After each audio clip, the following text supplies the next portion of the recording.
ဘာလုံးမှာဒီဆက်ကတလုံးနဲ့ရှိတယ်အမှန်တော့အစားကလေးစိုးဖို့လောက်ထားတာဟောပေါ့နော် test လေးထိလိုက်လို့ရှင်မျက်လုံးလေးလုံနေပါဘောနော်မျက်လုံးလေးလုံနေမှာဟိုကြည့်တီလုံမဲ့အဲရုပ်လေးတခုအကောင်လေးတခုလို့စော်လို့ရအောင်လုပ်ပေးတာနောက်တော့ဘာဖြစ်တော့ဆိုတော့နှလုံး 2D live ကြည့်တဲ့ဆက်ဖြစ်သွားတာတကဘာလုံးမှာကျွန်တော်ရှိမှာပဲရှိပါတယ်โอเคဘယ်လိုလုပ်တော့ဆိုတော့ကျွန်တော်ဖိထားနိုင်မယ်ဒီမှာ live sequence ဆိုရင် 2D ထွက်တဲ့မထွက်ခင်အချိန်ဆိုရင်သူကဒီလိုမျိုးပေါ့ဒီလိုမျိုး live ပြနေလိမ့်မယ်နော်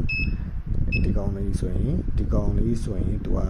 တနေ့စာ result ကိုပြလိုက်မယ်အဲဒါဆိုရင်ဒီနေ့တစ်ခွန်နဲ့မနက်က12နာရီ10မိနစ်မှာတစ်ခွန်ထွက်တယ်4နာရီ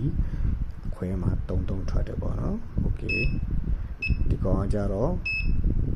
တပတ်စာဒီနေ့9လပိုင်း14ရက်နေ့မှာတစ်ခွန်နဲ့3ထွက်တယ်ဒီကောင်ဆိုရင်73ရက်နေ့မနေ့က483ရက်နဲ့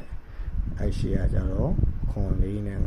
55အဲ့ရှိမှာကျတော့66နဲ့355โอเคဒါကတော့မထင်မဖြစ်တက်ဆန်လာလေးရဲ့ ESP32 C3 ရဲ့နောက်ပြီးတော့ဒီပစားပေါ့နော်ဒီစပီကာလေးတတိလေးရဲ့အာတွင်ကို DP4056 တခုရဲ့ခလုတ်လေးတခုရဲ့ထည့်ထားတာဖြစ်ပါတယ်